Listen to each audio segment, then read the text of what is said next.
আচ্ছা, ক্লাস 9 কোষে দেখি 21 5-এর দাগে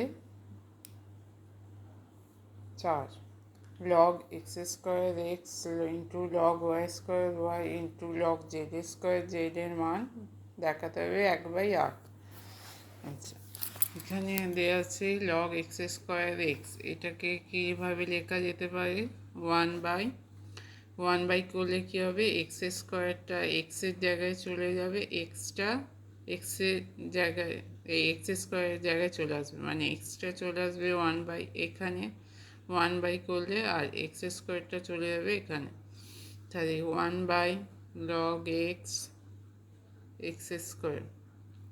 একইভাবে এখানে 1/, করলে হবে log y square, 1/log z square.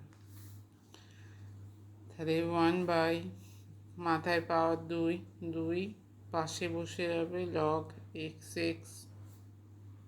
1/2 log y, 1/2 log z। এই মাথার পাওয়ারগুলো পাশে বসে গেল, সব 1/2 নিয়ে এলে হবে। আচ্ছা, এইগুলো log x মানে কি? এই দুটো যদি সেম হয়ে যায় 1 হয়ে যাবে, 1/1 log y এর মান 1/1